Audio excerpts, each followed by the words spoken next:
welcome to the second episode of the Cordo Coaching Chronicles. I'm Alex, joined again by Nathan. Nathan, how's it going? Great. Awesome, yeah. So really excited to jump into this second episode with you. We had a lot of good feedback from the last episode, ways to tighten up the show a little bit, so it's a bit more consumable. The last time we went a bit long, so we're hoping to keep it to, about an hour max. What we might do is split it up into two videos where we've got the draft and the build, and then the gameplay in a separate video. Again, just so it's a bit more easy to consume in one go. If this is your first video of the Cordo Coaching Chronicles you're watching, I would suggest going back and checking out the first one, because we do talk about this project, what we're doing here. We have a scoring system that we use, and kind of our mission statement, basically. So if you want some context, check that out. I'll put the link up on screen now and put it in the description as well. Nathan, how did you feel about this week in drafting? How did the drafts treat you? Definitely better than last time. Yeah. We had some ups and some downs. I had some highs. We had, I guess on the screen here, you can see everything. And so the scores from last week, as you can tell, the one we walked through on camera was probably the worst of the week. Honestly, it was rough, new into the format. I was not familiar with snow.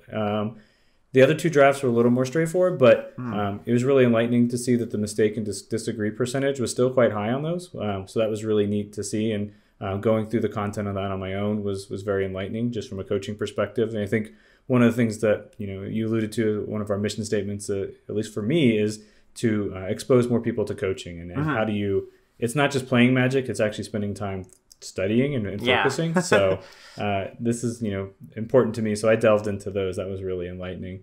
If we wanted to transition to since last episode, I think we'll put the new table up here. You can see that there's 7 drafts since the last episode. As I mentioned, I had some highs. I actually had 2 trophies, which was great. Big congrats. Yeah, that's awesome. But the other end of the spectrum, I had 2 3-3s and then 2 losing records. So there's a big gap between when I'm doing well versus trying to eke out a couple extra wins with a mediocre deck to at least just getting a couple wins with a bad deck, or at least trying to even avoid a bad deck altogether. But that's obviously the goal. But so yeah, it was a good week, but I think there's obviously a lot more to learn. I have a couple things I wanted to ask you about this week, and I think they'll be pertinent to what we're going to chat about today. Yeah, awesome. So, just to throw it over you, we've got all these drafts you did. Was there anyone in particular that you feel like, you want to say, hey, let's look at this one with Alex, just to maybe one that you felt the less confident about, or the one that you wanted the most, feedback on, I guess. Sure. I think from an ego stroking purposes, I would love to do the 2 7-win trophy decks. But, of course, yeah. I think as we said offline, I think I was just in the right seat in those. I was the only one getting Berserkers, or I was the only one getting Elves, and it just was like great decks. I had good rares. It was, on autopilot. Yeah. The 03 would be interesting to delve into, which you see there in the middle. It suffered from a lot of the same stuff that we talked about last week. I think I just kind of fell into some old tendencies, and I was a little bit wayward in that draft. I don't think we need to delve into that one. You can see that the draft number 10 on there is actually missing a record, and that's the one I'm most interested in. So nice. I drafted, Okay. I actually don't even want to say what I drafted, so we'll see where we ended up. But it was a really good draft. I think I ended up in a good aggro deck, in my opinion, but we'll see where it turns up. And I had a lot of really interesting gameplay positions that I'd love to get your feedback on. One of the things you mentioned last week was I had a couple of homework assignments, one of which was to try to read up on who's the beatdown and making sure I know when I'm the aggressor, when I'm not. And I think that could have been put to better use in this draft. So, well, I'm excited. Anything anywhere in the wheelhouse of red or white aggro, I'm more than happy to dive into. So I can't wait. Great. Yeah. So let's just dive in. Hey everybody, just before we jump into the draft, I just wanted to give a quick reminder that this series, the Cordo Coaching Chronicles, has a charity component to it. Nathan and I have decided to support an education center here in Toronto, where I'm from, called New Haven Learning Center. They're a center that's dedicated to supporting individuals on the autism spectrum, helping to support their families. We've donated to them personally, and if you'd like to check out what they're all about, or if you'd like to contribute, there's a link in the description down below to a GoFundMe page. We'd really appreciate the support, and a huge thank you to all the people who've already supported since last week. Really, really much love. Cannot say thank you enough. All right, that's it for now. Let's get back to some Magic. All right, so here we are in the first pick here. Nathan, why don't you tell me your thoughts about this pack, and we'll get into it. So in this one, I actually already had experience with Battle for Bredegard, the rare. Was not particularly impressed with it when I had it. I mean, it basically is like 4 power worth of creatures over 3 turns, but if either of those tokens die or you don't have another token, it doesn't do anything. Yeah. So I didn't want to jump into that right away. The other 2 gold, Carter and 3 Seasons, I didn't want to commit to gold and jump right into that either. So I was basically trying to decide between Volatile Fjord or Bound in Gold. I had already had some success with white aggro, or I had already been burnt a little bit with snow, so I was trying to choose between those 2, and I ultimately ended up on Bound in Gold. Yeah, and I completely agree with this pick. There's obviously, Carter in the pack is cool. I think he's quite good, but, as a card, but red-black is not a deck I find myself in often, and I agree with your sentiments on Battle for Bredegard. So, thumbs up on this one. I think Bound in Gold is a pretty clear pick out of this pack. All right, so that's an agree. Yeah, we got an agree on the first one. It's off to a good start. All right, with Bound in Gold in the pile, moving on to our next pick. What are your thoughts here? Well, trying to stay open. The feedback you gave me last time was, try not to be pigeonholed at the beginning of the draft. And so here we get past 2 great black-green cards, in my opinion. I didn't really see anything that was better than those 2. Honestly, I don't have any experience with Serulf. So I know Binding is good, but it looks like Serulf is basically a wrath that you can control. So I thought, let's just try that out. Yeah, Kurt is very good. Kurt is kind of a nightmare to deal with. Like you said, it's a wrath you can control. It gets really big. It just becomes a huge threat, basically. And there's just nothing in this pack for you to go with your Bound in Gold. You could even consider splashing Bound in Gold in like a black-green deck. One of the little things that's just a little look inside how I'm approaching this format right now is I actually think that from a meta perspective, people knew, think the first week of the format, it was all about snow, right? People were like, I want to get into the snow decks. And then people realized, all right, everybody wants to get into the snow decks. Let's try to get into the aggro decks. Let's get into the red-white beatdown decks, right? I think now we've kind of reached a third phase where we're kind of at this equilibrium. And I do actually think there's like this underdrafted space of black-green, because I think people kind of wrote off black-green elves as this deck that just isn't good. And I think it's so much to that point that it's like, you just get the good elf cards basically late. The black, green, gold cards, not so much, Binding because it's a splashable card in snow, but the Herald that cares about elves, the rares that care about elves. So if I'm in your seat, I'm ecstatic to take Serulf here because that leads me to a path where it's like, hey, maybe I can exploit this draft table that might be undervaluing some elf synergies, basically. And just one final note on this pack, I think a lot of people might look at this pack and go, oh, you're taking Serulf, but you're passing Binding. Isn't that bad? Right? Maybe that's a thought that they might. I'm curious. Is that anything that crossed your mind at all? I used to worry about that, but what I've learned is it's a bigger deal. It's not a big deal in pack 1 because you're basically upstream of them in 2 packs, 1 and 3. Basically, yeah. I think it's something you should consider, of course, when it's a tiebreaker, when it's like, well, this is a close card. Like, there's 2 good blue cards. Take the comparable white card, right? Maybe that white card's like ever so slightly worse. Use that as a tiebreaker. But, I'm not going to pass up a powerful card like Serulf. So agree on this one for sure. All right. Moving on to this next pick here. What's your thoughts?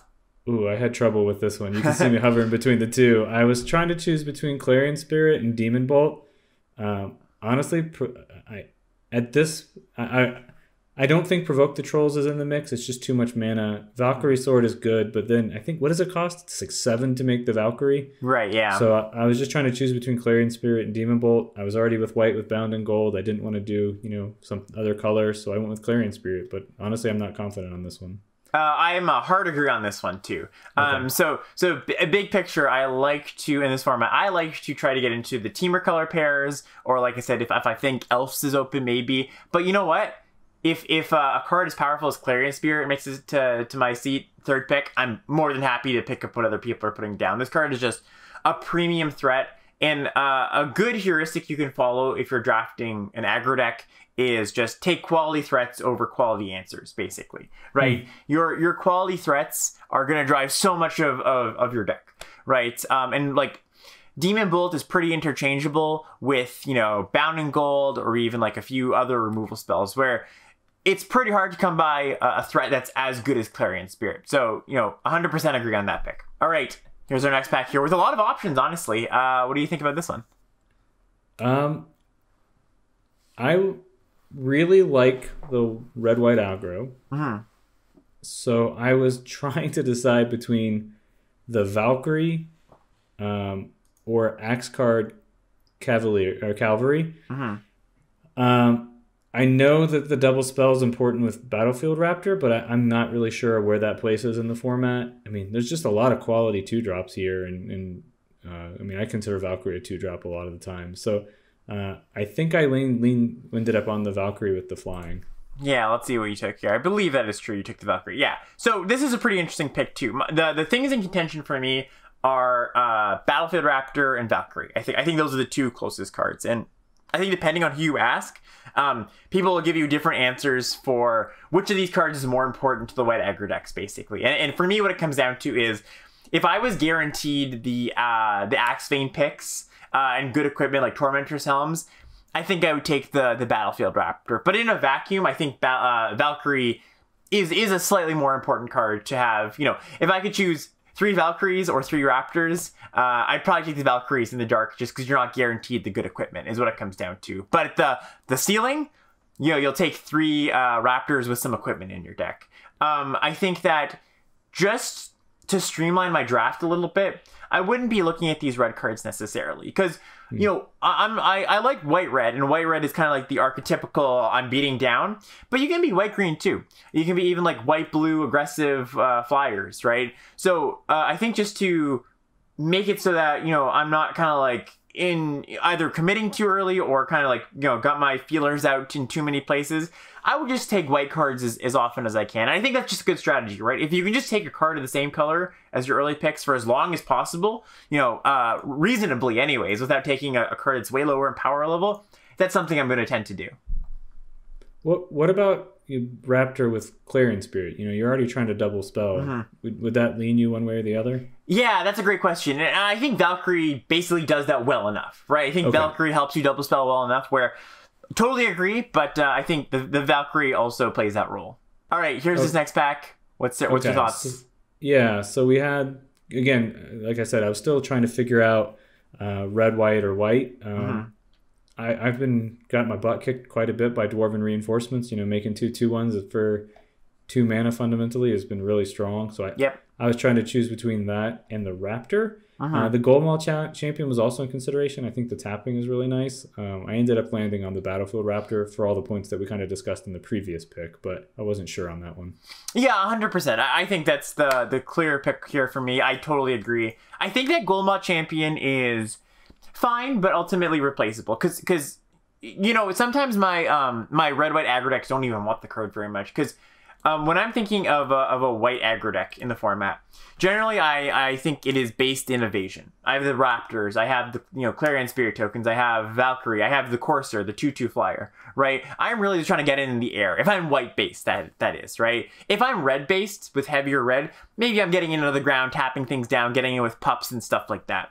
But if I'm white based with the evasion, the tapper doesn't actually do that much if you think about it, right? Because you're already getting into the air, and it's just like a 2/3 that'll, you know, get maybe get itself in, but it doesn't actually help your other creatures get in, right? So in some versions of the white-red deck, I like Goldmaw Champion, but in general, I think Battlefield Raptor is going to be better in most versions. And you take that 5 for 5. You're positive record here. I like this. This is encouraging. Padding the stats a little bit. Yeah. At this point, I was looking at Serulf like, what am I doing with this guy?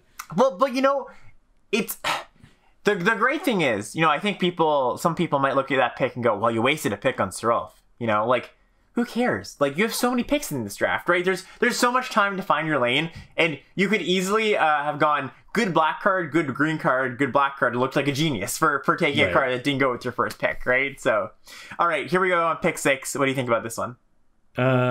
So for me, I was trying to choose between Dwarven Reinforcements and Tormentor's Helm. I have no experience with Runamite, but I have more experience with red-white than I have with white-green, so I ended up on Dwarven Reinforcements. Yeah, so this is my first, I would say disagree. Not a hard mistake, because it's not at all like, you can't go wrong, I don't think, with Dwarven Reinforcements, but given the cards in your pile, I do think you want the helm a bit more. Especially the way the direction you're pointed, which is, in my mind anyways, a white-based aggro deck with evasion, right? And that's the main way you're getting in.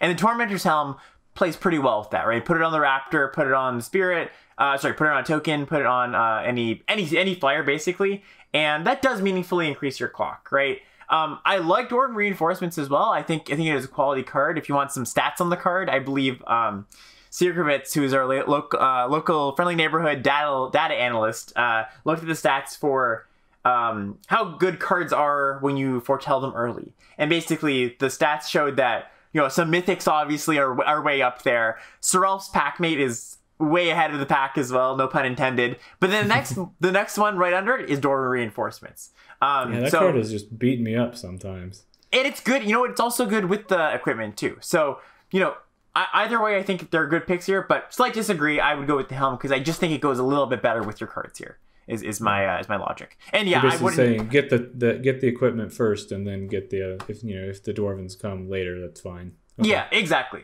I would just say the helm is a little bit less replaceable. Is the way I would put it. All right, how about this one? Speaking of equipment, I was trying to choose between helm and Goldvein pick. I went with the pick. I have zero confidence in that. Yeah, I think given the choice, I would take the pick here. Like, if I just in the dark, do I take pick or do I take helm for my aggressive deck? I think, especially again, my white base aggressive decks want the pick a little bit more because if you have, the great part about pick, I think we mentioned this on the previous episode, where if you can get that first hit in, it's like you equipped for 0 basically, and if you can snowball that and start to double spell on turns after, wow, you really start to get ahead, right? And you can really enable that if you have a lot of evasion in your deck, which I'm hoping to pick up. Helm is good too. It just doesn't quite snowball in the same capacity that Goldvein pick does. So I agree with Goldvein pick. Really, I think you're on the right path here. All right, and we move on to the next one. Pick 8 here.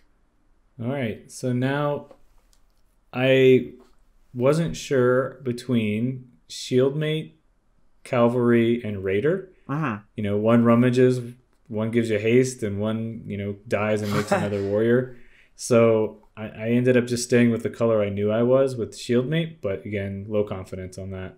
Yeah, and I totally agree with that too. I think it's exactly what I was saying before, where it's like you just want to stay in the color that you are for as long as possible. I think Cavalry, Shieldmate are both comparable cards. Raider I rate a little bit lower. But I actually think in red-white in general, even if you knew you were red-white, you probably want the Shieldmate, because in red-white, Cavalry underperforms a little bit, just because, it is nice if you are this, it specifically goes well in the white-red deck where you're base white with evasion, right? But if you're like a white-red deck where you're maybe evenly split on red and white cards, and you got some ground creatures, some flying creatures, hasting out like a 2/2 on the ground is not... It doesn't accomplish much, right?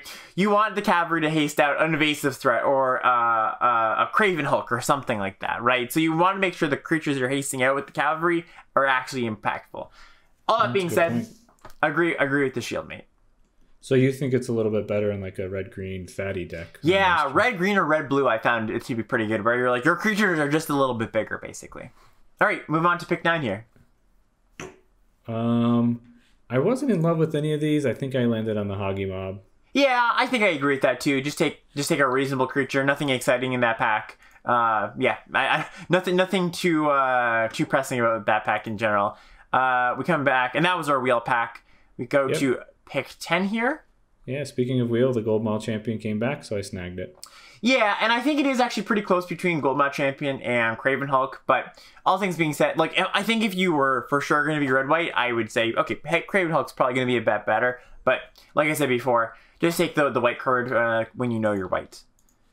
All right, moving on to pack 11 here. So this one was tough for me between the God's Hall Champion and the Scorn Effigy. I ended up on the Effigy just because we were trying to double spell with Spirit, but the 3/6 body is kind of nice too. So yeah, so let's see. You ended up on the effigy, right? I snagged the Scarecrow. Yeah, I would give this I disagree, but ever so slightly, basically. So the reason, I think you're gonna pick up enough good quality 2-drop creatures, basically, where you don't have to play Scorn Effigy. It's cute with the double spell stuff with the Clarion Spirit, but I think that's trying too hard to enable a synergy that's just going to enable itself if you just have cheap cards in your deck, basically. I have found, though, in some of my white decks where I'm including like Rune Crown, which is a card that I'm really hoping to pick up, right? To pick up the runes and have all that nonsense going on. If you put the flying rune on a pick or on a crown and put it on the God's Hall Guardian or a lifelink rune even, that's a pretty big pain, right? So it's not like a primo beatdown like getcha kill you card.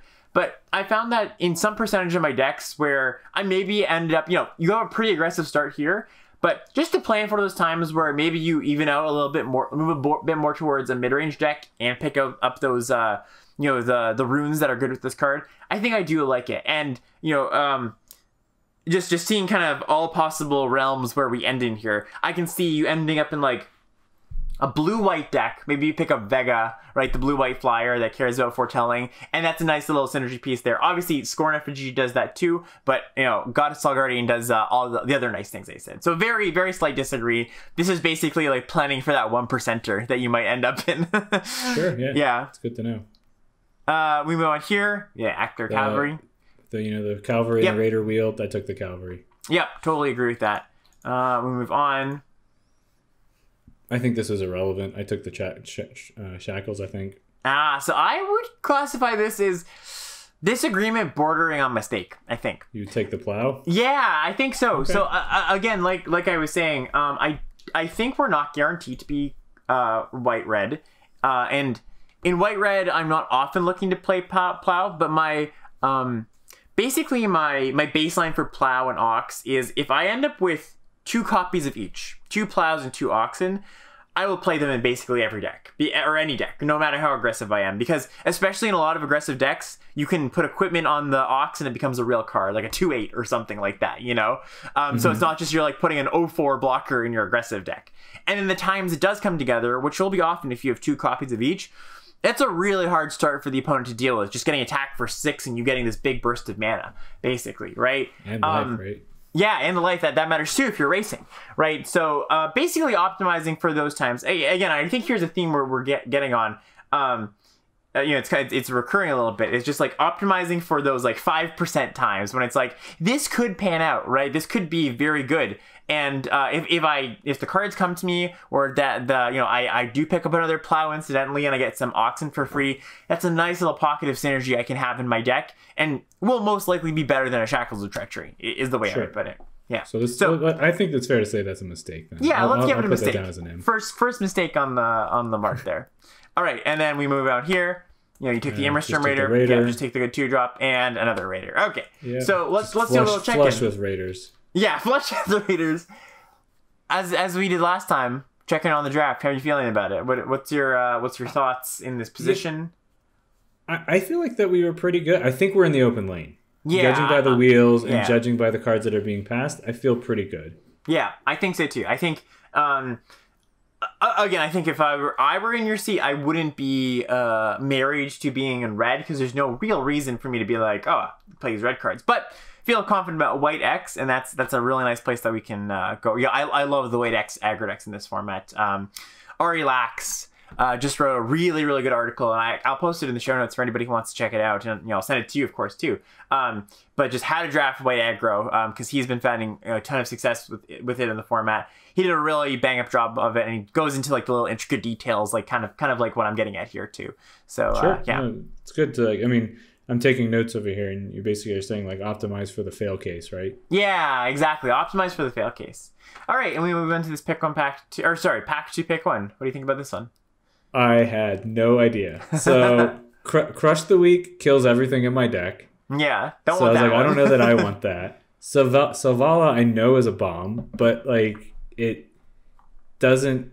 It's not the direction our deck is going right now. And I knew I'd be 100% to play the Valkyrie, and then the Realm Walker itself, like I know it's great in like modern elves or legacy elves constructed, but like I don't know anything about draft. It didn't seem like it'd be. I mean, playing cards off the top of your deck seemed really great, but I had no idea, and so because I was trying to stay in my lane, I took the Valkyrie, but I'm pretty sure that's a mistake.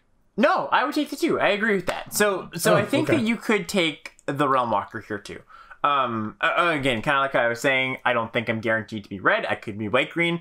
And if you're a heavy white deck, your warrior count just is going to be high, basically. You look at your pile already. You got Shieldmate, Champion, Valkyrie. You're primed to pick up other things, right? And if you have, I don't know, let's say 9 warriors in your deck, you call warrior, you're going to draw a card off of it if it sticks in, if the Realm Walker sits in play for a few turns, basically, right? So yeah, it's not going to be like the modern elves card where you're just like going off with it, right? But it can give you a little bit of value. That being said, I don't think it's that much more powerful than Valkyrie, which is just like I mentioned before. The good threats are so important to these beatdown decks, and Realm Walker isn't so much a threat, it's more of a value card, basically, where I just want cards that can attack if I'm primed to be a white beatdown deck.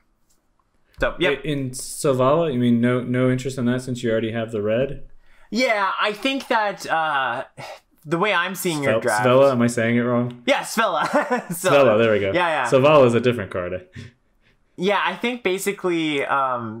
I don't think you're going to be... So is your thought to splash it, perhaps? Or maybe move into green-white? Or is it green-red? I wasn't really sure. And so, I know it's a house of a card, so... Yeah, I would say, it's a great card. I just think it's very unlikely that we're going to be able to cast it, basically, with our strong white start. Maybe, if we started off base red in our draft, where we're like, base red picked up a few white cards, I'd probably speculate on that, for sure. Because you could end up red-green. I think that's a totally plausible path. But I think here, once again, I'm sounding like a broken record at this point, but just keep taking the cards that are comparable, comparable power level that are in the same color. Okay. And that's not only just to touch on that. That's not only just to make sure you end up in a good deck where you're like, yeah, I've got a good solid, base of white creatures. It also matters for your mana base too. Right, because if you are primarily, all your early creatures are white, that just means your mulligans are going to be way easier because you're like, hey, I can put 10, 11 planes in my deck, right? And I don't have to worry about drawing a hand with all red cards and planes sometimes, right? So that's another reason why I think it's good to stay just one color as long as you can. All right, let's move on to this pack 2 here. Thoughts? So it's interesting that you mentioned, what if you open Vega or you get Vega? Yeah. This is kind of foreboding. But so we have Doomscar. I ruled that out just because I didn't want to wrath all my own people. But again, I know it's not. There's going to be games where you have nothing, or they have one creature. You have one creature and you can wrath. But I wasn't sure on that. Vega is great with Foretell, but I don't really have any Foretell. Struggle for Skimfar, I know that's strong too, but we're not green. And I know Run Amok's kind of a house in red-white aggro, so I landed on Run Amok here. Yeah. So this is an interesting conversation a few ways, right? Where I would give you a disagree on this, basically. I would take the Vega myself. Run Amok it's interesting because it's not good in every red-white aggro deck. Kind of the same way where Axar Cavalry is not good in every red-white aggro deck. You really want Run Amok you want to pair that with the heavy-hitting ground creatures, right? Because if you've got a bunch of evasive creatures, or small, 2/1s, the evasive creatures, well, you're not going to be casting Run Amok very often because those aren't getting blocked all that often. But if you have 2/1s, well, they block with a 4-power creature, your creature still dies, right? So I agree in most of my red-white decks, I do like Run Amok, but not in all of them. And I think you are trending towards, with a bunch of X1s you've got here with the Shieldmate, the Raiders, and with a bunch of Flyers, I think you're trending towards a deck where Run Amok might not be optimal, basically, is the way I would put it. And in fact, I'd probably take the Goldvein pick over Run Amok, because I'm correlating Goldvein pick with all these Flyers, right? That's a strong synergy. A stronger synergy than Run Amok. Sounds like disagree is generous. It sounds like it's just a mistake. Yeah, let's. You know what? I actually hadn't considered that the gold vein pick was here. I think it's a disagree if you're if I looked at these two, but I glossed over the gold vein pick. So I'll give you a mistake on that one. I think that I would have taken the Vega. Again, it's a nice little aggressive creature that might be cantrips, draws you a card at some point if you do have foretell cards. And again, I'm not like guaranteed to be red at this point. Right, we don't have any true pulls into red. The safe pick, I think, would be gold vein pick, and maybe that's just the right pick the more I'm talking through it, right? Maybe you just want to take that to ensure you have 2 gold vein picks. But either way, I think Vega or gold vein pick would be a better pick than the Run Amok. And I totally agree with your take about Doomscar, where you don't really want that in this deck. Yeah. How many foretell cards do you want to even run Vega? Well, the nice thing is that out of baseline, you'll play 3 mana 2/2 flyer in your aggressive deck in this format because you have equipment, right? Because you don't usually play 3 mana 2/2 flyer just straight up. That's like a little bit underrate, but because there's ways to augment the cards with the gold vein picks, with the whatever cards you're gonna play, really just gold vein pick and blue white. That's an okay rate for a card. That's why we put Starnheim Courser in our deck a lot of the time, right? So if I had 3, I'd be really happy because you're gonna draw maybe a card off for during the game, basically. Okay. And then sometimes you just end up with a bunch and you're really happy. Sure. Yeah. All right, and we move on to the next pick here. What are your thoughts? Well, I mean, Old Growth Trove's great, but we're not that color. Mm-hmm. So looking, I'm kind of tunnel visioning on the white-red. To me, it's Cavalry or the Doomscar Oracle. I just wanted to foretell with the Clarion Spirit, so I landed on the Oracle. Yeah, I think that if you are thinking, you're going to be red-white here, I think I would just take the Cavalry, basically. I think it's just a better aggressive card than Doomscar Oracle. Doomscar Oracle is nice with the Clarion Spirit. It helps you double spell a bit easier. You have that nice double spell turn where you go foretell this, play Clarion, play this card. You get all the rewards for double spelling. But I think in general, in your average red-white deck, this as the more aggressive card is going to be better. Where this reads to me as more of a defensive card, right? Where you're gaining life. Now, mind you, you're gonna run into matchups where you're in an aggressive matchup and the incentive to life gain's pretty nice. But I think all things being considered, I like the Cavalry. It's interesting though, if you took Vega, I'd probably be on the Oracle here, right? So that's a nice little wrinkle in that as well. So is this an M or a D? I'm gonna say disagree because I don't feel it's not like a huge how could you possibly take that over Axear Cavalry? Because again, Cavalry might be medium in this deck. So I'll give you a disagree on that one. And there's the right 2 cards. There's no other cards in the pack. Yeah, I was thinking. I don't think you consider anything else. Basically, that you don't have any use for Snowland or anything like that. All right, moving on here. Yeah, this one. Zero idea. The only 2 cards in my color are Wings of the Cosmos and Seize the Spoils. Obviously, Behold the Multiverse is amazing. Mm-hmm. So I landed on Wings of the Cosmos.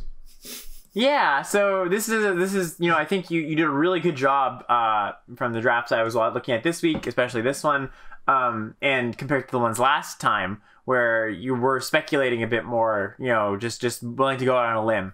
And I think here I do the same thing, where Behold the Multiverse is good enough that it doesn't pair super well with the aggressive cards. You don't want to be drawing cards in your aggressive deck, spending mana not affecting the board. That's not something I'm looking to do inherently. But I think there's a better chance I want Behold at the end product than I want a Wings, when that's a card I can pick up basic for free anytime, right? Yeah, so it's just such low card. Cost. Yeah, sorry, go ahead.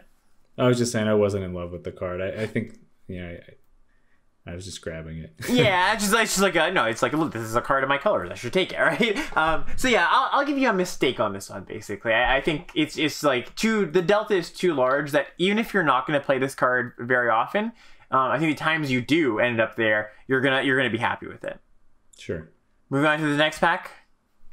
So this one, I actually kind of knew I think I knew the cheat code to, because one of your other homework assignments was to do a little bit of research on the format and see what other people are saying. Nice. And I caught your stream once, and you said that Divine Gambit's really good later in the game. Mm-hmm. And it's basically the only card in my color that I was considering in this pack, so I took it. Yeah, so I do agree with this pick. And it's maybe odd to say that because you are a pretty aggressive deck, and this might be stuck in your opening hand, or it might be stuck in your hand. So you can't cast this card early in the game, basically, right? You want to cast it on turn 6, 7 when they've emptied their hand. But again, this is one of the picks where I'd be optimizing for a world that we're maybe not seeing right now, where we do end up moving into blue at some point, where I probably won't play this in my red-white aggressive deck, but I can see a world where I'm playing this card in my white-blue deck, or my white-black deck if for some reason we end up there, right? So I agree with this pick because there's really nothing else in this pack that I care about. Raider's Carve is an interesting one to talk about, where I think this is an okay card if you have enough 3-power creatures, but you don't end up with that many 3-power creatures in your white decks generally. So, yep, sure. Agree on Divine Gambit. Whew, we're covered. That was a tough opening to pack 2 after all those agrees in the pack 1. All right, moving on. What do you think about this one here? I was trying to choose between the 2/2 flyer or the 2/2 lifelink. I wasn't really looking at any of the red cards here, so I landed on the flyer. Yeah, I agree with that too. I think all the nice things I've said about flyers being important to the white aggressive decks totally apply here. It totally applies. You've got the Gold Vein pick is really nice, where you can just go 1 mana to play it, 1 mana to equip on when you have a Starnheim Courser in play. Makes your makes your equipment, but also your bounding golds cheaper, so you can start double spelling with the Clarion Spear easier. Really nice pick up here. I do like Story Seeker, and I think this is a little bit of a underrated card in the format right now, where it's against if I'm thinking about matchups where my red-white deck, how my red-white deck is going to play against certain matchups. Against a controlling deck or like a snow deck, it's about as good as any other 2-drop, right? It's going to attack and block. It's going to lower equipment. But against opposing aggressive decks, this is a real pain, right? Mm-hmm. Like they have to really worry about it. They have to go, wow, I can't attack into that because they're going to attack me back for 2. If you put a Dwarven Hammer on it or a pick or something like that to augment it, plays all those tricks. So I think, I do like the card, not as much as Courser, but just pointing out that I think it's a little bit underrated right now. All right, moving on here. Thoughts on this one? So I like the Frenzied Raider in a deck with Boast, but we don't really have any. Right. So I just kind of defaulted to Flying Evasion again and took the Valkyrie. Yeah, I think we are slightly at risk of getting Valkyrie flooded, just a little bit. But I still agree with it for sure over these guys. I really like Frenzied Raider when I have Teskari Firewalker. That's kind of the card that I'm like, oh, that pair is really nice because I have a 1-mana Boast activation. I can attack with both of them, Boast, grow the Raider, and then I can still do something with my turn. Not as good when you have like a 3-mana activation or something. Yeah. But it is really good in places it's good. All things being said, I think 3 Valkyries is still totally fine. The thing I would keep in mind here is that I want to pick up more 2-drops when I have Valkyries, because if you have a lot of 2-drops, or I guess I should say when you don't have a lot of 2-drops, you get this stuck in hand a lot of the time. But if you can go 2-drop, trade off with your 2-drop, play this on turn 3, that's a nice little 1-2 punch there. So yeah, I take that, I agree with it, but with with some caveats for the rest of the draft in mind, basically. Yeah, that makes sense. All right, next pack here. What do you think about this pick? Is this kind of a spicy one? Yeah, so I think you just saw me check real quick. I was like looking at my creature count or type count for Rally the Ranks. I think you alluded to it earlier in the deck is, if you're in white, you're going to have a lot of warriors. So, and I already had a Divine Gambit, so I just kind of landed on the Rally and said, let's see.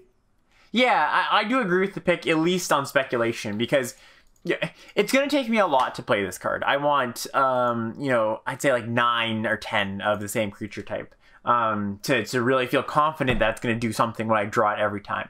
But in a deck that, can utilize that, you have that requisite number of creatures, it's going to be a good card. So yeah, totally agree on that pick. It's a spicy pickup too.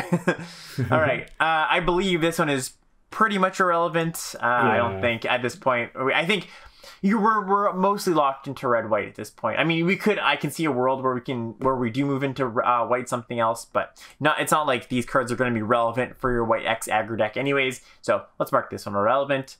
Moving on here to the next one.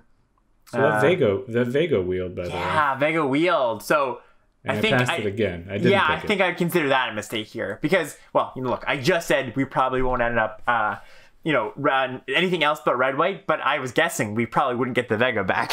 Yeah. So I think that being considered, I think I'd categorize this as a mistake, because I think there is a world not too far off from where we are that Vega is a very good card in our deck. Well, you have Vega and you have Behold the Multiverse if you had gone a different route. Right, exactly.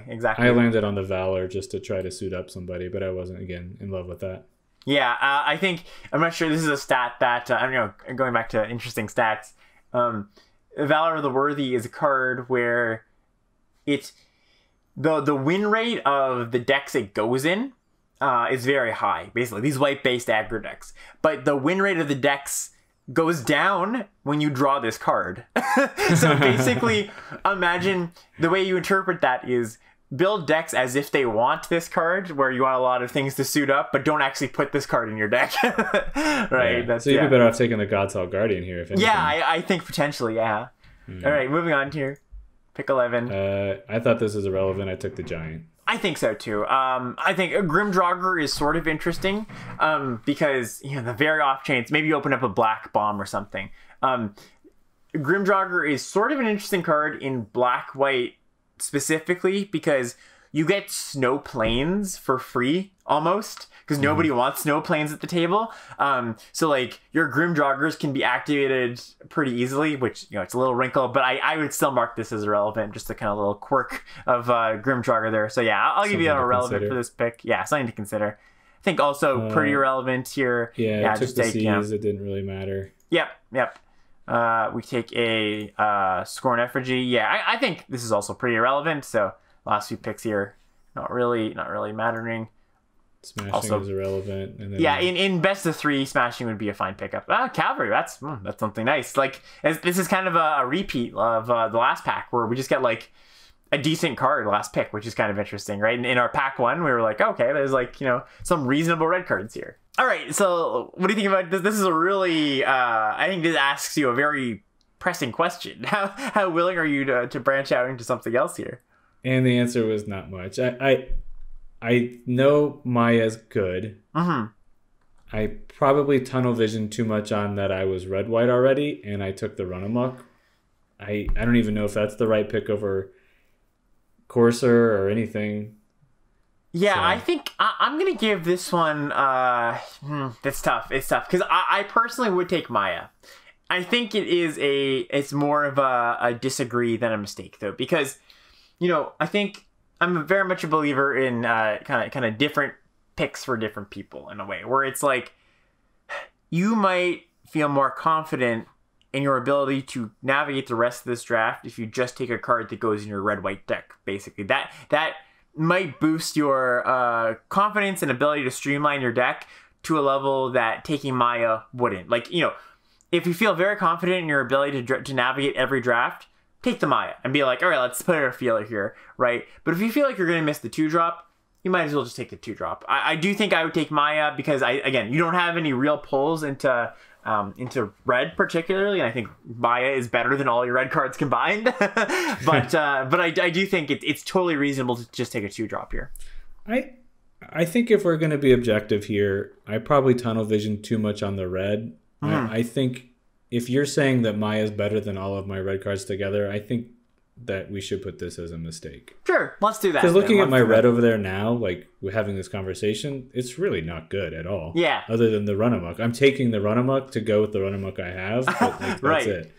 Yeah, so let's put that as a mistake. I think this is, we touched on this last episode too, and we're touching on this one quite a bit here. I think that's part of a takeaway for you. It's just like each pick, obviously each pick, it gets to be mentally taxing at some point. But every few picks, really check in and be like, how tied am I really to this color or this color? Yeah. I think that'll really just let you, I guess calibrate yourself to the draft a little bit better, draft in and draft out. So yeah, we'll mark this one as a mistake and we'll move on to the next one. All right, so pack 3, pick 2 here. Well, I mean, if you'd gone with Maya, you take the Pac-Mate. Pac-Man, exactly, yeah.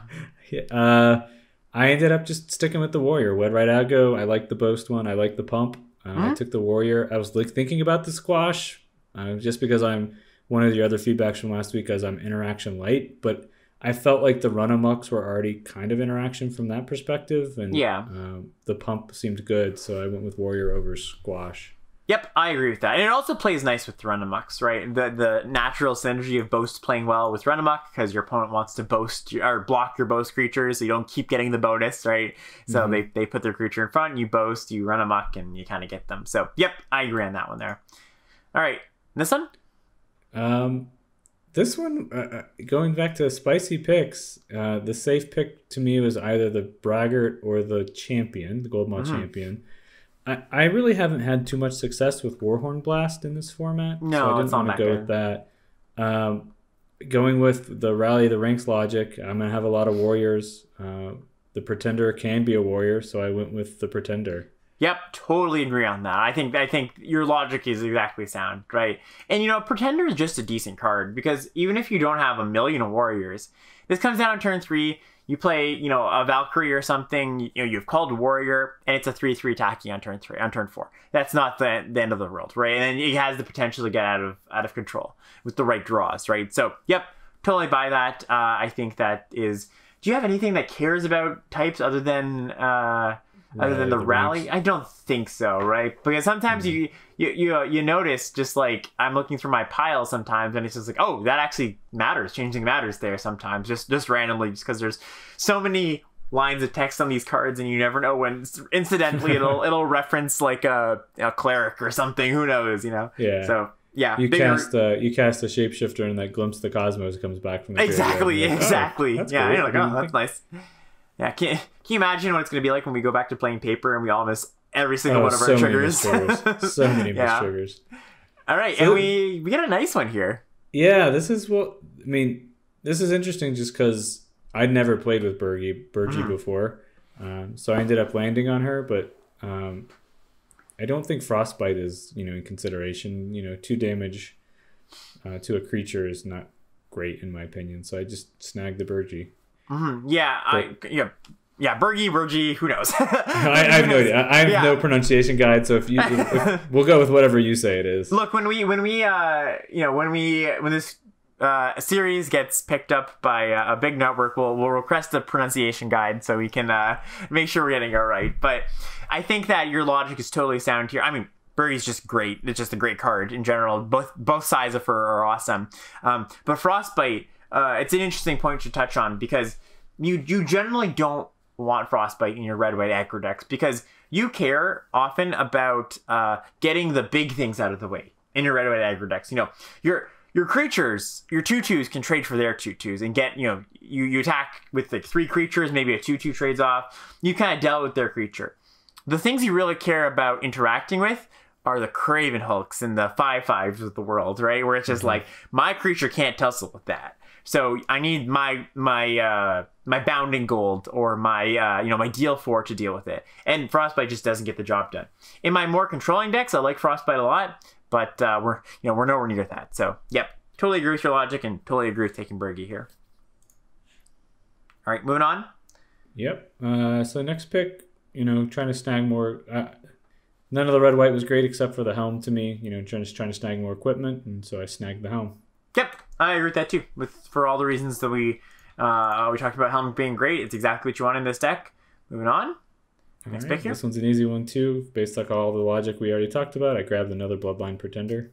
Yep, I would look to see, hey, am I a little bit short on 2 drops? Because I could see just taking the Story Seeker in this spot. But I do agree with the Pretender. We have 6. What do we have over there? 6 2-drops and 1 1-drop.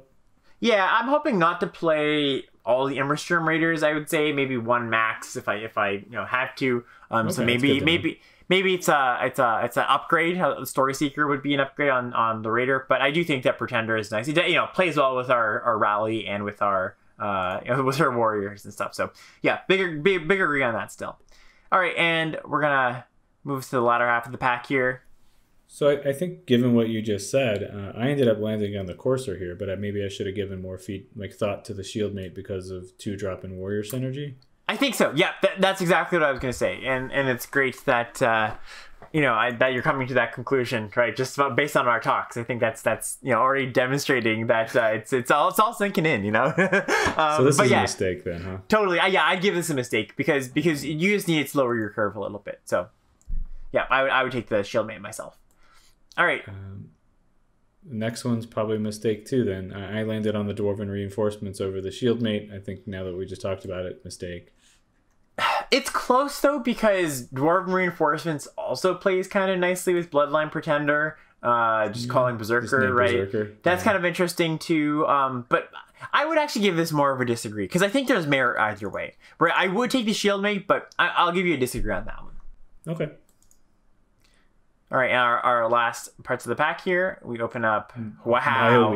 Maya Wield. You're not taking her here for sure. But that's wild. That came all the way back around, eh? Yeah. Yeah. So actually, I mean, the exact same conversation we just had: Courser or Shield Mate. I took the Courser. Given what we just said, it should have been the Shield Mate. So I think this is the same rating as before. A mistake. I think so, and it also is nice because you don't want to load up on too many ground creatures, just because they don't always get in. But when you have a lot of ways to augment them or get them through, and you have a good number. You have the Battle Shield Warrior, you have the pick to pick up a shield, make a trade, put it on the token, make that trade. You have the helm. I think two run-amucks. You have the rally in the ranks. You're good on augmentation, which is kind of like one of the the pillars of what I'm looking for in these decks. Ways to augment my creatures. You're good on that front. You can afford to just take the cheaper creature basically, rather than the one that naturally has evasion built in. All right, and we take the Shield Mate. Yep. Yeah, we actually get a Shield Mate. I agree on that, yeah. And rounding out this pack, you can Goldmont Champion and... Goldmont Champion, yep. Yep, I agree with that. Yep, we take that. And Irrelevant on this next pack here. Godhall Garden. Yeah, I mean, I take it. I agree with it, but I think it's interesting. What's your judgment call? I think the last four picks are all irrelevant. Yeah, let's just call all these relevant, I think, because Cavalry matters, though. so that one still counts. So we'll give you an agree on that one, at least. Chalk that one up to good luck. Well, actually, the next one might be... I'm not really sure. Oh, okay, so look, we spoke too soon. What do you like about this one? The Code Spell Cleric is a 1-drop. Mm-hmm. In this deck, it will help trigger Clarion Spirit, and we're like we were talking about, we're short at that end of the spectrum. The Goldmont Champion is a warrior, but I already have 2 of them. Mm-hmm. So I went with the Code Spell Cleric. I actually don't know the answer. Yeah, I agree with that. I don't think you'd play three Goldmont Champions, so a big agree on that. All right, and that's the draft. How did you feel about that overall?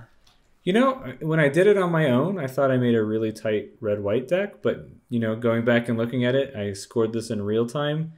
I got 22% mistakes from you with a 33% mistake plus disagree. So I think there's a lot of room to tighten up, and I probably could have ended up building a better deck. But I was happy with this, but this was a good process. Yeah, it's really interesting. I think... red white or just aggro in general kind of gets the bad rap of being kind of brain dead or a bit easy. Of course you just put a bunch of creatures in your deck and you just attack with them and you have combat tricks or whatever.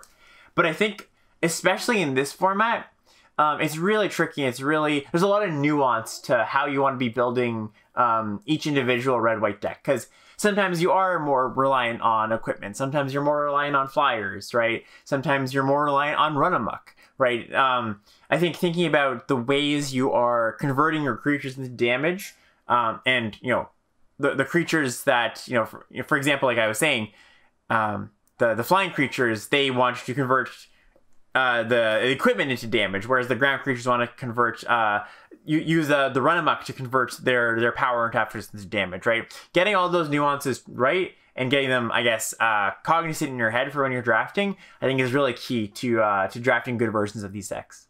Yeah, and I guess just to piggyback on, if we just think back through that draft, if we had taken the Vega, we would have had the Behold. There was a Mistwalker that came through at one point. I don't remember what else blue was there, but that blue and white might have been stronger than this white and red. Because like you said, our 3 X-Guard Cavalry and our 2 Immerstern Raiders aren't really, that great. And who knows, by taking those blue cards, maybe other blue cards would have come to us, right? That's the whole butterfly effect at that point, right? Who knows what would have happened? So yeah, I would say those are the two takeaways I would say from this draft is, feel free to flex a little bit, take some off color cards, speculate, and really get a good sense of what augmentations your specific set of creatures want. Yeah, great. All right, should we look at the build? Sure. All right, so we're moving to the build here. I've moved my face over so I'm not obstructing the view. Hello, Nathan, down there. Tell me about this build. What are your thoughts? This is your final build. Well, close to your final build. I think you can see us. You're moving around some cards here in the video you sent, but this is pretty much approximates what you ended up. Just give me your take on why you did the things you did, considering the cards on the board. So this is the first build that I played this is the build I played the first game with. I ended up not running the Divine Gambit just because I think I came to the same logic that you came with, which is, in a white aggro deck, it's probably just going to sit in your hand. Yeah. I was worried about consistency, and I felt like I had enough to try to go as white as possible and then just splash the Helm and the Run-Amok, splash basically as the only red cards. Yeah. I felt like this gave a good mix of warriors. I ended up cutting as many berserkers as possible. And as a result of this build, I actually ended up cutting our god out of the mix there, Burgi. So and then one of the feedbacks we had from the very first video was my mana base was a mess. Right. And so I wanted to be as consistent as possible. I ended up with a 10-6 mix of plains and mountains.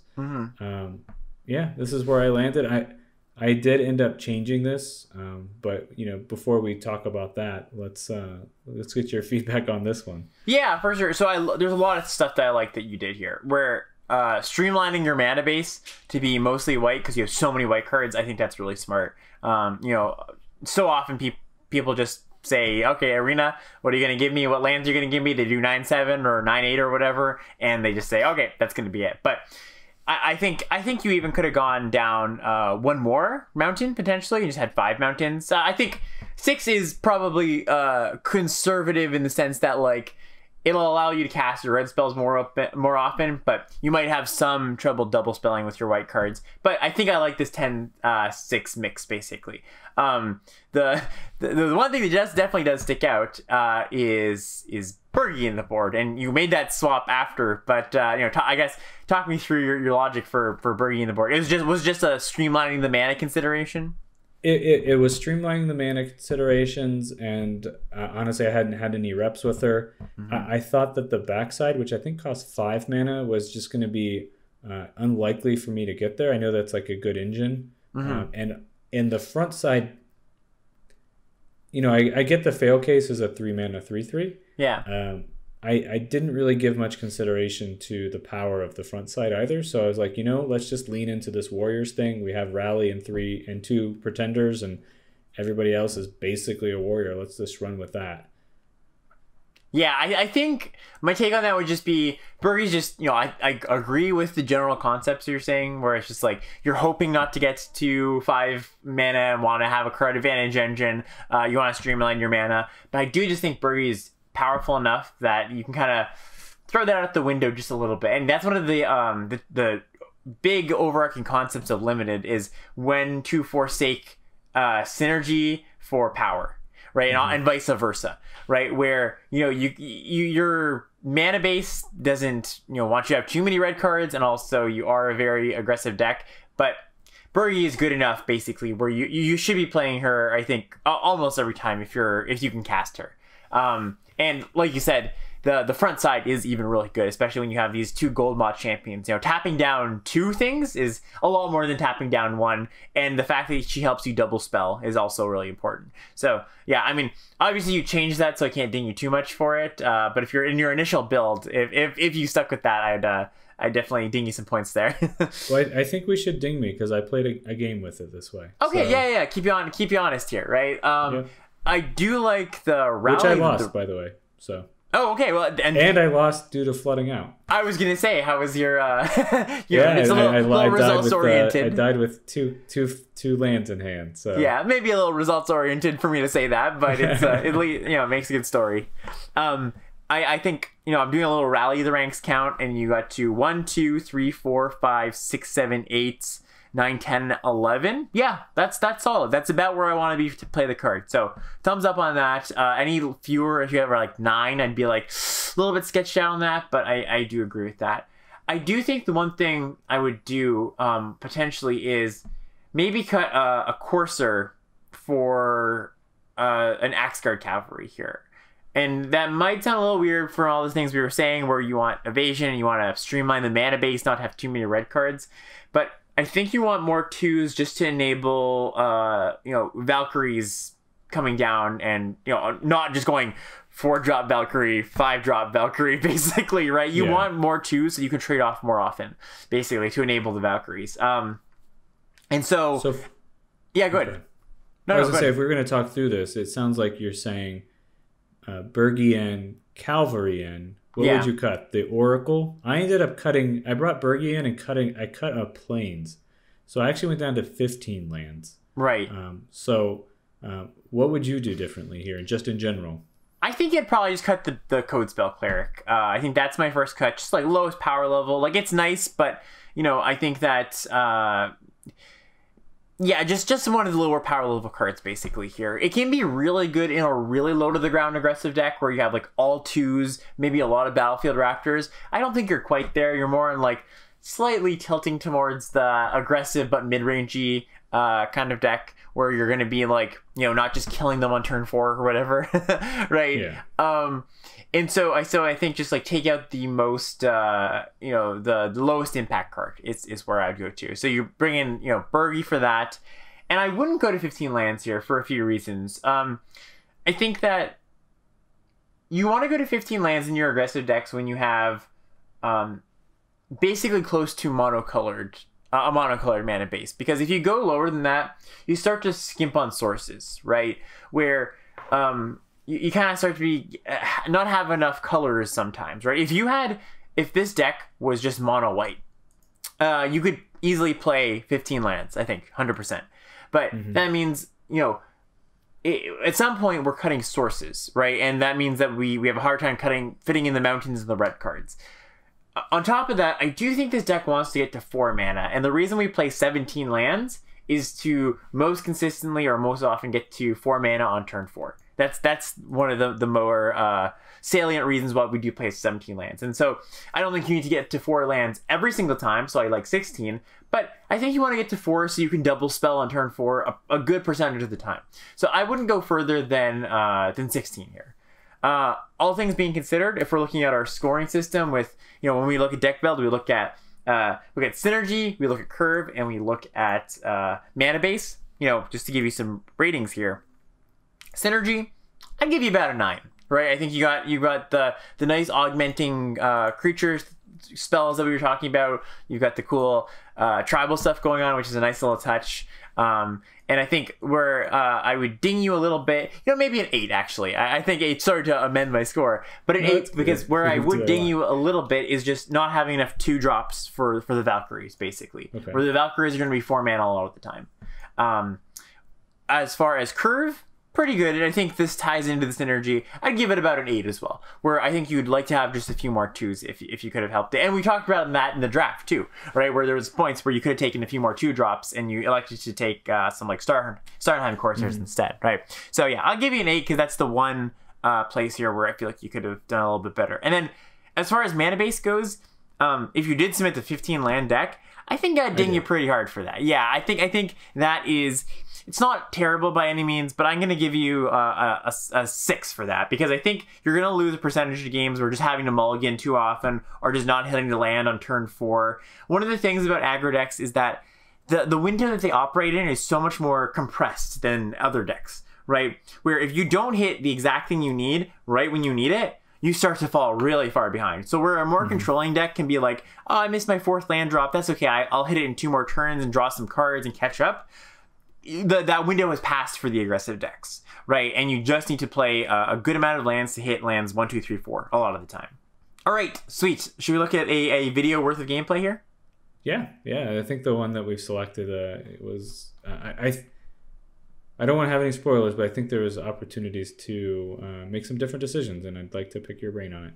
All right, here we are. This is the one game that we've chosen to review for this episode. Nathan, you're bottom of the 9th here. You're 2-2. You're fighting for your life, basically. Yeah. You won some, you lose some, and I had 2 where I mowed them down and 2 where I flooded out. So, yeah. This one was, the first reasonable one. Yeah. And I was looking at this a little bit before, and this is actually, not to spoil anything, but it's a pretty close game as far as, like, it's a good game to look at because it wasn't like, oh, you just trounced the opponent, or, oh, I got flooded or mana screwed. There's some good back and forth here. I think we can talk about some interesting stuff. So let's just speed through this a little bit. You play a 2-drop, they play a Finn, which is not something you really want to see. But I think we do have some interesting decisions here, right? So even starting on this turn. I was actually really unsure what to play here. I have 2 warriors in my hand. None of them are really going to trade well with the Finn. I mean, I was trying to decide whether I drop the Gold Mall Champion and double block, or drop the Bloodline Pretender and then start to drop some warriors. And I'd love to know how you shook out on, what you would do here. Yeah, it's really interesting because I think you have a few lines, right? You can either play the Pretender and maybe start to grow that. You can play the Champion and hope to tap down the Finn next turn. I don't love that because it's likely they just play like a 3-drop that can block your Champion or your Shield Mate. That's not going to work out too well for you because, in general, my big picture goal for an aggressive deck is keep pushing damage and not allow them to make good trades, basically, is what it comes down to. And unfortunately, Finn is the exact kind of card that an aggressive deck just doesn't want to see because it's gonna trade no matter what, right? So I actually think what I would do here myself is to quickly get Finn off the table so I can start pushing damage so I don't start making bad trades. I'd actually play the pick here. I'd play the pick, equip it to the Shield Mate. They're really gonna want to block because they don't want you to double spell with a 2 and a 5 or 2 and a 3-drop next turn, right? That leaves you with the Finn off the table. You have a 1/1, and then you can take your lump, say, okay, they put up a bit of a speed bump, but at least I've gotten through that. And you haven't used a full card basically to do so, right? You still have all these resources to fight through the rest of their cards. So yeah, really interesting turn, I think. Yeah, that's a line I didn't even consider. That's all right. So you do play the Bloodline Pretender. They play a Nautical Recluse, and they say no tax, which I assume that means from them they're saying, all right, I'm just going to stay back. I'm going to say I'm not the beatdown here. I don't want to get in for just 2 points of damage here. What's your thoughts on this turn? Well, I mean, honestly, I think they've put up a pretty stout defense there. I definitely want, my line with the Pretender, the whole goal was to drop a warrior next to make it a 3/3 and try to get in there. So now I'm just trying to choose between the Gold Mall Champion and the warrior. I assume that the Pretender's going to die. I'm actually don't remember my line I chose on this, so I think I ended up with the Gold Mall Champion. So let's see. Yeah, you play the Gold Mall Champion. I don't think that's a bad line at all, but I think, again, I would just be interested in doing the line I suggested last turn, where I just wanted to still on the table there. Yeah, it's still on the table, and you can still take it because, one of the ways that aggro decks can also kind of leverage their creatures, where the best case scenario is that they just attack past your opponent's creatures. They don't have good blocks. You force them into a bad situation where they're like, okay, I gotta make this awkward double block, or I just can't block here. I can't afford to block. Make your creatures bigger somehow, or push them through. But the next best thing you can do is kind of make it so that every creature you send in is a threat somehow. Right, and one of the cards that really does that very well is Dwarven Hammer. Right, Dwarven Hammer just says, like, I'm gonna put this big old trample equipment on my creature. You have to block every turn, and all my little guys are threats. And while Pick doesn't quite do that on the same level, it kind of does it in this situation where it says, look, you want to take 3 and make a treasure? I don't think so. You probably have to block this thing. So instead of trying to get all my creatures in, I'd actually be trying to whittle down their resources by kind of sending my guys in one at a time with the Goldvein Pick. That's my big picture approach to how I'm getting through this opponent who's already put up some good defenses, basically. All right, and we move on. They play an Elder Fragmentor, and things are getting a bit hairy here. You don't really want to see that, right, from the opponent. Yeah, they've got they've been very efficient with their cards. Yeah, and they've got this like Lifelink clan, the Bredegar Stronghold over here. That's going to be trouble for you down the line. My line here would probably just play the Courser, see if we can, hopefully maybe we draw something like a Run Amok to get through this Recluse or something. Let's go back here a little bit. But I think my line would be get the Courser down so that we can, we have a lot of good potential draws, basically, is the idea, right? Because if we draw a Run Amok, if we draw a Bounding Gold, right, we can kill the Recluse or get the Recluse off the table with the Run Amok, and we can start getting in damage. The thing that when I'm in this situation with my aggressive deck, where it's like they've kind of stonewalled me, I'm not going to get in for consistent damage. My next goal is, can I find a way to kind of pierce their armor and start getting in for some chip damage, basically. And my way to get in for some chip damage is the Courser here, because your ground creatures just aren't getting in. It's just not something that's going to happen, right? So I'd be playing the Courser here, playing the pick, and then setting myself up for drawing cards that help the Courser get through, basically. So my line was drop the Warrior, drop the pick. Mm-hmm. Next turn, I can double Boast, tap down their best blocker, and then I have a big team getting in, and the pick's equipped. Right. So I think that's a reasonable line. My problem with the line is thinking next turn, what's their board likely to look like, right? Yeah. And next turn, they're probably going to have another creature on board, or they've cast a removal spell, or they've even Bredegar Stronghold just to make their creatures big so you don't have good trades anymore. They make the Finn a 2/4, and so they're still going to be able to trade, right? So yeah. I think that's my thought. It's just thinking next turn, I probably won't have good attacks, even if that's my plan, right? So my again, seeing all the possible scenarios here, I think my best line for getting for setting myself for a path that is successful in getting in damage is just to play the Courser. I'm not likely to draw a Run Amok or a Bounding Gold, but I think the chances that I do draw those cards and it helps me get the Courser in are greater than the chances that my opponent just plays nothing and I can enact my plan of boasting twice, basically. Sure. Okay. All right. So we move on here. And already so this is the great thing about aggro decks, right? Or maybe the not great thing, but so many of your early decisions start to compound, right? Yeah. If you make slightly, it's not even bad choices you've made. I can't even say like, oh man, like that, you shouldn't have done that. That seems so bad, right? But it's like these like ever so slightly like, losing percentage points plays here and there. That's where it really adds up. And again, because the games are so compressed when you're playing an aggro deck and the first few turns really matter, those small decisions, every micro decision counts. Yeah, getting that pick on that shield mate would have made a big difference, I think. Yeah, I think so. Their board just wouldn't have been as beefy. And so there we go, right? The exactly kind of what we said. They have a large creature and we can't really get through, right? So we go through. I think I still attack. I think I end up equipping the pick to somebody. Interesting. So we get then and going for it. Yeah. So here's. I think I tap down their 5/5. Yeah. So let's see what happens. We'll go to combat here. Okay. So I guess my issue with that is I think I've traded off too many of my resources for not enough damage and not leaving me with enough board presence, basically. Sure. Right? If I've gotten a big hit because I do that attack, I'll they take 10 or something, that's okay. But I've given up 2 pretty important creatures, and they still have a board presence, and they have this Bredegar Stronghold, and they have 2 cards in hand. I think a lot of times when you play aggressive decks, you can kind of feel this urge where you're like, I've just got to do something, right? It's not getting better for me. It's something you hear people say a lot. It's just not getting better. That's kind of what I felt like, is like they had already kind of locked me out. Yeah. And I think the thing I would say to that is like, it does get better because, not in every game. Of course, some games you just flood out and you lose. But in the games where you draw Run Amok into Run Amok, man, that combat goes so much better for you, right? Yeah. So I would just bide my time a little bit because once you've traded off your board, there's like no coming back. Right, they're just going to start to stabilize.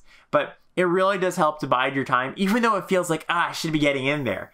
It's so much better to keep that board present so you can leverage that board with those cards that you might draw later. All right, and we go through here. Courser finally comes down. They have their own course there. The nice thing is, though, I will say about your combat, that the spider's gone, right? Yeah. So ostensibly, the Courser can get in. So that is pretty nice. Yeah. I think I jam here. I tapped one of theirs, and then the courser gets through. Yep, agree with that play 100%. And now, yeah, your goal is just to and you trade off here. Yeah, I think that's a good play too. Your goal is just to try to push damage and hope to draw stuff, basically. I'm surprised they haven't activated their Bredegar strongholds, actually, at this point, right? Like, they have 2 of them? Oh, they don't have double white. That's why. White, yeah. Yeah, I missed that. Yeah. Okay, so you're hoping that they don't ever draw double white, basically. Yep. You get in. I think that's really smart. Yep. You play 2. You just have to keep pushing damage. I totally agree with that. I just have to keep chumping this Outrider. Yeah, which is fine, because you're still getting damage in the backswing, right? That matters. Yep. Okay, and you draw some lands, which of course is unfortunate. You know, a run amok here would have been fantastic. You get in. So actually right here. Yeah, sure. I was trying to figure out, do I attack with everybody? Or if I attack with everybody, and I use the Goldmaw Champion to tap down the Courser, I have lethal if they don't have a removal spell. Right. Right? If I tap the Courser and they chump the Goldmaw Champion, that's 5 damage getting through. I wasn't sure whether to go for it or not, and so I ended up not going for it and leaving 1/1 back to chump on the backswing if I needed it.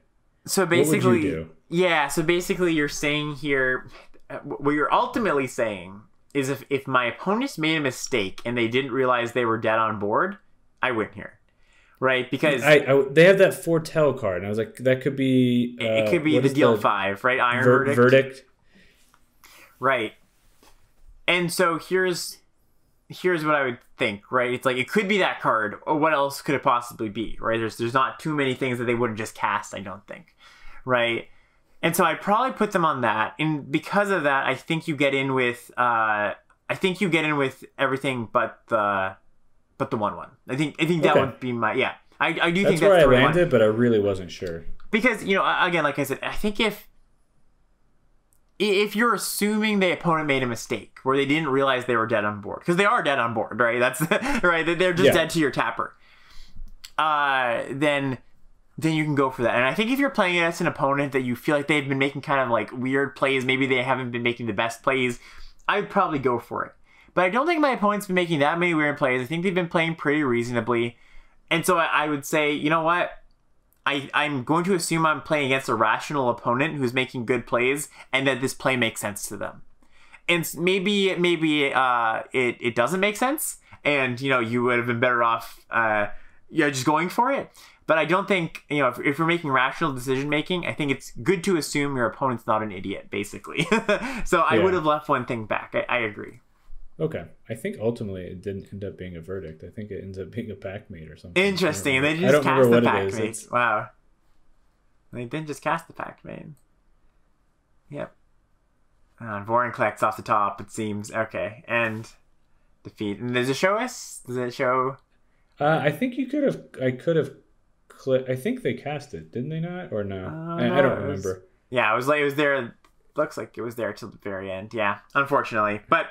So yeah, obviously if you have the Vorinclex coming off the top, you have to go for it, but you don't know that. And I think it's reasonable to assume that you should go for it over the course of 2 turns, basically, given the information presented.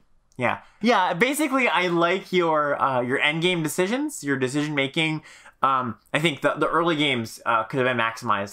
The early turns could have been maximized on a little bit better. Yeah, I think I lost it because of those first turns on the line that I didn't even consider. So yeah. So let's do a rough gameplay score here. I'm pretty happy. Like I said, pretty happy with the way you play the later turns. But I think there was quite a bit of equity lost in those early turns potentially. So I'd give you a C+, which is I think around where I gave you last time for gameplay. And it's we're looking at just one game today on video, but we're gonna go fill in the other gameplay. I'm going to look at Nathan's gameplay, give him some feedback, right? So don't want to take this as there has been no growth, right? Of course, this is just a small sample size. But I think C+ is where I would settle on. All right, Nathan, well, let's sign off from here. Any last thoughts from you? No, I mean, I wrote down notes throughout this. So just some things that popped in my head as we were going through it. One that you threw out there, which I hadn't even considered, with the Axe Guard Cavalry, that haste is better with fatties or things that would have evasion. I never really thought about that. I just thought haste is good in aggro decks. Yeah. Or, the 2/2s, but if you're hasting up a 2/2 with a 2/2, that doesn't make sense. A difference. That's exactly. Optimizing for the fail case throughout the draft. We talked about Maya and Vega and grabbing those. That was something I could have been more speculative, and I think the deck would have been stronger without the red. So I think that was a good one. And then just picking up on that as well as reevaluating the deck as you go on, looking, is this red really where I want to be, or is it worth trying to branch out? So I think those are my parting thoughts for this week, and then moving forward, I'll try to put those into practice as I draft moving forward. Great. Yeah, those would be my key takeaways too. All right, let's sign off here. Again, I want to remind you to check out the GoFundMe link in the description for the nonprofit that we're supporting. If you'd like to contact me specifically, I'm cord_o_calls on Twitch and Twitter. Nathan, you want to give your shout out to your platforms for anybody who wants to contact you? Yeah, I'm Nathan at levelinguplives.com or Nathan at levelinguplives on Twitter as well. You can find me there. So if you want to reach out and chat, hit me up, and I can tell you more about my coaching, what it's like working with Alex and coaching outside of just these videos. Awesome. All right, Nathan. See you next time, and looking forward to next week. Thanks.